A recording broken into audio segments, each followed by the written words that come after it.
Moi, c'est Jean-Luc, alias Marty. Et moi, c'est Philippe, alias le Doc.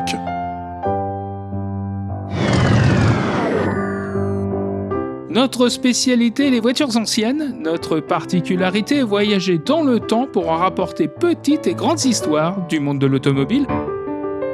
Et surtout glaner des anecdotes que nous vous livrerons ici chaque semaine.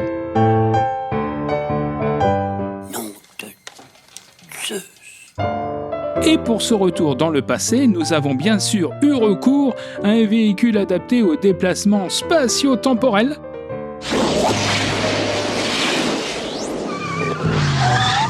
La célèbre DeLorean. Quitte à voyager à travers le temps au volant d'une voiture, autant choisir une qui ait de la gueule. Saga, c'est une marque un peu à part parce qu'il n'y a qu'un seul exemplaire de cette fameuse 250.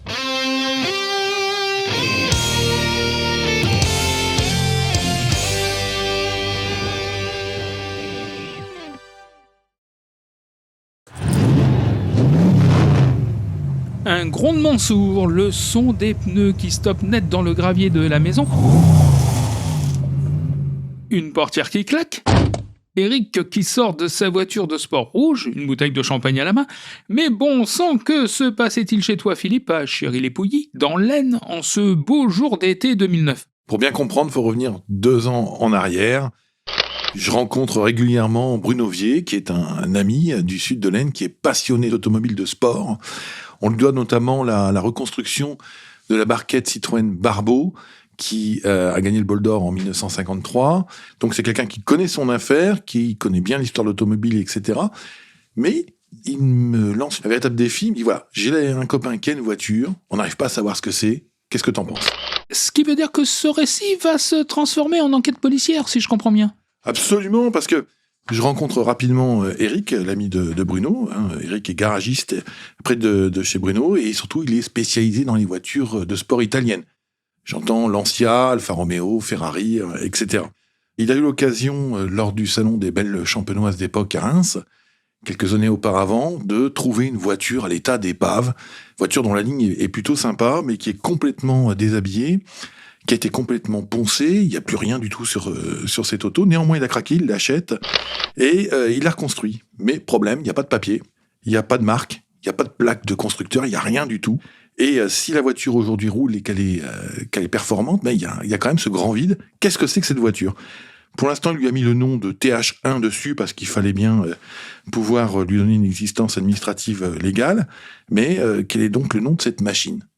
Si je comprends bien, ce copain garagiste passionné met la main, par hasard, sur une voiture séduisante par son aspect, mais on reste dans l'inconnu en ce qui concerne sa marque d'une part et son modèle d'autre part. Alors bien sûr, je suis piqué au vif, je vais voir la voiture de près, et c'est une voiture qui est bien faite. Alors bien entendu, il y a des influences très très claires. Hein. Il y a un croisement, je dirais, d'une Alfa Romeo TZ, et puis d'une Ferrari 250 GTO, la mythique Ferrari 250 GTO. L'empattement est beaucoup plus court, on serait plus du côté d'une TVR. Mécaniquement, c'est de l'Alfa Romeo. On est sur un moteur double arbre, avec une boîte qui manifestement provient d'une Alfetta. Voilà, c'est une vraie énigme. Et Bruno me lance, mais si tu peux m'aider à reconstituer son histoire, ça me ferait plaisir. Et donc je me dis, écoute, oui, on va s'y mettre. Et je rentre chez moi, je commence déjà à piocher dans mes archives.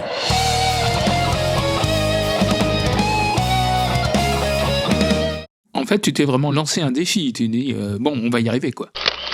Je me dis, d'accord, mais on va progresser raisonnablement. Je sais que ça va pas être simple, cette histoire de voiture, donc je commence déjà à fouiller dans mes archives. J'allais dire les grands classiques, Alfa Romeo, Ferrari, etc. Bien entendu, je la trouve pas, il y a absolument rien. Donc je commence à faire un petit tour sur les réseaux, sur les forums, qui sont souvent des bonnes sources d'informations, et je me retrouve en contact avec un fabricant de kits australien, à qui j'envoie les photos et qui me dit, c'est une belle auto, elle est vraiment sympa, mais non, c'est pas la mienne. J'aurais bien aimé faire cette voiture-là, mais mon gars, c'est absolument pas moi. Alors c'est pas grave, je continue mes recherches, un coup en anglais, un coup en allemand, je contacte aussi les copains en France, notamment ceux qui sont friands de kit-car anglais des années 80, pareil, rien du tout. Et je me dis, il y a peut-être une solution, je vais en parler à ce que j'appelle vraiment des mordus, des fous, Et il y a David, qui est un fou de Countach. Il regarde, il me dit, écoute, je vais voir ce que je peux faire. Je contacte également Pierre. Alors lui, c'est vraiment un vrai camé de sportive italienne. C'est impressionnant. Pareil, rien du tout. Mais il me dit, t'inquiète pas, on va continuer à chercher. Donc, moi, j'ai quand même pas que ça à faire dans ma vie. Donc, je continue ma vie normale en à côté. Mais je me dis qu'il y aura peut-être un retour à un moment ou un autre. Je reste optimiste. À ce moment-là, tu n'as vraiment aucune idée de l'identité précise de cette belle inconnue. Et j'ai même l'impression qu'à ce stade de tes recherches, cette absence d'informations, de tuyaux sur cette voiture mystérieuse, accapare ton esprit, j'ai envie de dire chaque instant presque. Alors, c'est le caillou dans la chaussure. C'est-à-dire qu'on peut continuer à marcher, on peut vivre, mais ça agace. Et franchement, moi, ça m'agace. Je me dis, mais qu'est-ce que c'est que cette voiture-là ? Franchement, je ne vois pas ce que c'est. Et puis, un jour, je reçois un mail, un soir, je relève ma boîte mail. Pierre, le camé d'italienne, me dit, bah, écoute, mon gars, ta voiture, je l'ai vue, elle est sur un forum. Je viens de discuter avec des gars, et il y en a un qui a dégainé des photos de ta voiture. Je dis, qu'est-ce que c'est que cette histoire ? Je me rends sur le forum en question, et là, c'est le coup de théâtre. Parce qu'il y a un homme qui me dit, effectivement, cette voiture, c'est moi qui l'ai construite. Donc, bien entendu, message privé. On continue la discussion par le biais de la boîte mail. Et il m'explique qu'il a été le patron d'une des plus petites marques françaises, au moins d'après-guerre, et que c'est lui qui a construit cette voiture qui porte un nom. C'est la fameuse Saga 250. Pas moi, la voiture! Donc c'est une première victoire, mais non seulement tu découvres donc la trace de cette belle mystérieuse, mais bien plus, tu vas commencer à avoir tout son pédigré, si je puis dire. Ce monsieur, il s'appelle Jean-Louis Beau. Il est déjà d'un certain âge, il a eu une vie extrêmement mouvementée, très riche, et il me dit, mais on va pas comme ça continuer à discuter par mail. Je vous passe un coup de fil demain matin et je vais vous en dire plus, je vais vous raconter toute cette histoire. Alors bien sûr, avant d'aller me coucher, j'envoie un mail à Eric et je lui dis, écoute mon gars, ça y est, ta voiture, je sais ce que c'est, et tiens-toi bien, j'ai rendez-vous demain matin au téléphone avec son constructeur, je te dirai ce qu'il en est. Alors la suite, bien entendu, c'est Eric qui déboule le lendemain matin, juste avant le fameux coup de fil, avec la Saga 250 et avec une bouteille de champagne et des flûtes à la main, parce qu'il tient absolument à arroser l'événement. C'est donc la fin du mystère, mais en réalité, c'est un nouveau roman qui s'ouvre avec ce premier contact presque miraculeux avec le constructeur donc de celle que l'on connaît désormais sous son vrai nom, à savoir Saga 250. Effectivement, en baptisant son proto Saga 250, Jean-Louis Beau ne pouvait pas imaginer mieux, car c'est une histoire digne du cinéma qui se cache derrière cette voiture. Lui, il est né dans les années 40. Il a vécu sa jeunesse en rêvant devant des carrosseries automobiles comme des Bugatti ou des Alfa Romeo. Enfin bref, très élégantes et sportives. Il aime le beau. Cela a sans doute influencé son parcours. Et donc, dans les années 60, avec son diplôme de l'école du musée de la Marine en poche, il travaille comme maquettiste pour des cabinets d'architectes et des agences immobilières parisiennes. Son talent attire l'attention de l'usine à ID, qui est un créateur de jeux de construction, notamment à qui on doit le célèbre Circuit 24. Mais est-ce que c'est trop petit pour lui ? Jean-Louis Beau ne prévoit pas d'y faire carrière. Et puis, il y a ces voitures qu'on surnomme encore taco à l'époque, des tas de ferrailles qui sont souvent abandonnées sur le bord de route. Ça vaut rien, mais pour lui, ça a déjà la valeur du beau. Et il se dit, il y a quelque chose à faire avec ça. Alors, il va acheter une Fiat Camerano. Il va ensuite acheter une Fiat Balilla, etc. Puis des BNC, des Scap, des Amilcar CG16, tous ces cyclecars très sportifs qui étaient un peu les GTI des années 20. Et il restaure toutes ces voitures en se disant, je vais pouvoir me faire plaisir avec. En fait, ce Jean-Louis Beau, il fait figure un petit peu d'un véritable créateur, un innovateur d'exception. C'est pas seulement un petit rigolo qui fait joujou dans son coin, c'est quand même quelqu'un qui a une vraie valeur. Oui, parce que toutes ces occasions-là, c'est pour se faire plaisir, mais il a dans un coin de sa tête, un jour je construirai ma propre voiture. Alors, il va avoir l'occasion de vendre les occasions qui n'en sont plus vraiment, qui sont pas encore ce qu'on appelle aujourd'hui des voitures de collection, mais qui commencent à se vendre pas trop mal. Et c'est comme ça qu'il va pouvoir avoir les finances pour construire son rêve, c'est-à-dire une Bugatti type 55, mais à l'échelle 9/10. Alors à l'époque, j'ai demandé pourquoi 9/10. Il me dit, mais je voulais être sûr de ne pas avoir de procès. Donc en faisant une voiture plus petite, j'étais sûr qu'on n'allait pas me dire que c'était une copie de la vraie. Donc j'ai eu l'occasion d'interviewer Jean-Louis Beau quand j'ai travaillé pour Gasoline, puisque j'ai fait un article consacré à la saga 250 en 2009, et il m'expliquait que il avait voulu mettre rapidement le pied à l'étrier pour construire ses propres voitures. C'est une aventure humaine absolument étonnante parce qu'il n'avait rien au départ d'un constructeur de voitures, d'un constructeur automobile, et ça marche au moins pour lui. Alors, sa Bugatti 55, sa version de la Bugatti 55 marche.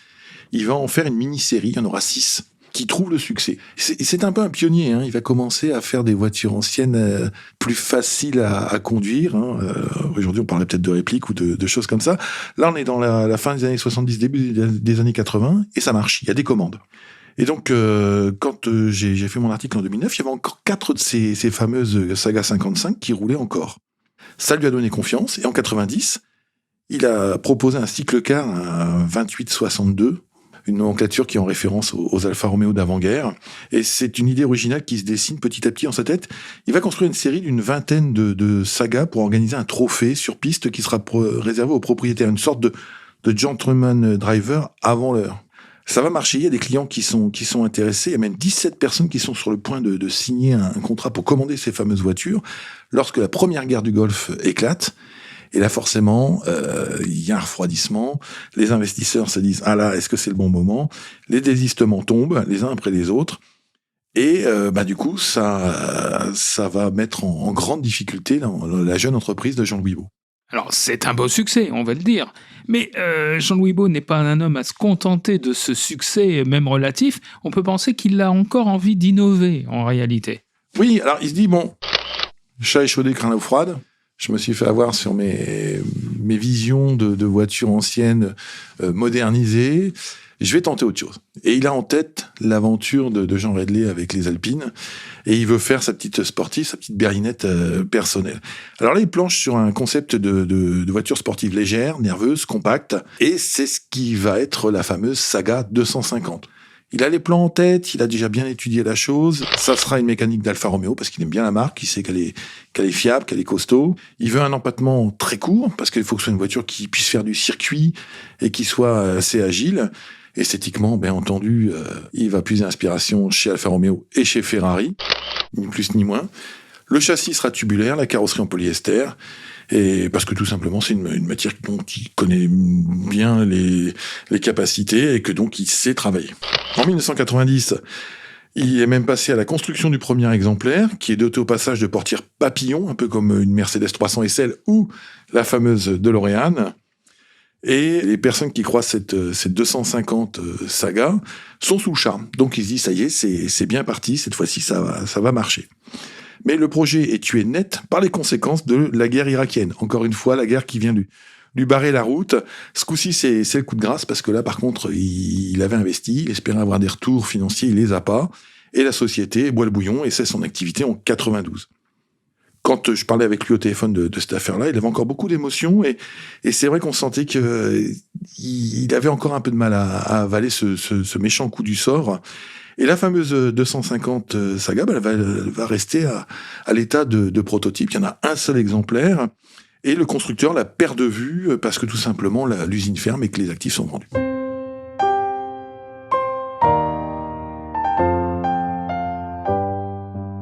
Cette belle aventure de la saga 250, ça se termine un peu en queue de poisson, parce que, elle était promise à un bel avenir, cette voiture. Ben oui, et elle va complètement tomber aux oubliettes, et même pire, elle change de main régulièrement. Alors, on démonte un morceau par-ci, on tape un autre morceau, parce que la voiture, elle bouge, elle n'est pas toujours bien protégée. Et petit à petit, notamment, elle va perdre ses fameuses portières papillons, et elle sort des radars, comme on dit. Alors, de son côté, lui, Jean-Louis Baud, c'est pas le genre à aller pleurer dans son coin. Il se dit changement de cap. Et quand je l'ai contacté en 2009, il m'avait expliqué que à un peu plus de 70 ans, il était devenu un spécialiste des montres Memento Mori. Souviens-toi que tu vas mourir, en latin, qui étaient des horlogeries qui datent du XVIIe siècle et qui étaient très prisées par les nobles fréquentant la cour des différents rois. Et quant à son fils, comme quoi la génétique parle, lui, son fils était un passionné d'Ace Cobra, plutôt de réplique, puisque les vrais sont assez difficiles approcher financièrement parlant. Et lui, il avait toujours une petite Fiat des années 20-30 dans le garage quand même. On va pas se refaire. Le hasard donc fait que Éric croise la route de cette voiture, m'en parle, moi je le retrouve. Et quand je lui explique, mais voilà, votre voiture elle existe toujours, mais il est extrêmement content de savoir que sa Saga 250 roule toujours, et que en plus c'est un garagiste qui l'a et qui se fait plaisir avec, qui n'hésite pas à tirer une petite bourre quand il peut. Ça se termine comme ça, malheureusement. C'est-à-dire que la voiture existe toujours, mais un seul exemplaire, il n'y en aura pas d'autre. On est à peu près sûr de ça maintenant, quand même. À moins qu'un constructeur fou ait envie de la remettre. C'est pas dans l'air du temps, hein. Absolument pas. Absolument pas. Il n'y aura eu qu'une seule Saga 250. Ça témoigne de ces toutes petites entreprises françaises qui existaient encore après-guerre. On pense que c'est surtout au tout début du XXe siècle qu'il y avait ces voitures-là, mais non. Après la Seconde Guerre mondiale, il y a eu pas mal de petits constructeurs comme ça qui ont tenté leur chance. Je pense à ces cabriolets sur base de Hélène ou de 104, par exemple, dont on parlera un autre jour. Ce sont des petites sociétés. C'est pas si vieux que ça, quand on regarde bien. Ça a quoi 40, 60 ans maximum, mais on les a complètement perdus des radars. Et si on ne fait pas attention, ce sont des témoignages qui vont disparaître avec autant de points d'interrogation derrière. Merci Philippe pour ce voyage dans le temps. Je l'ai envoyé dans notre futur. Rendez-vous la semaine prochaine pour un nouveau saut spatio-temporel. Attends-toi à voir quelque chose qui décoiffe.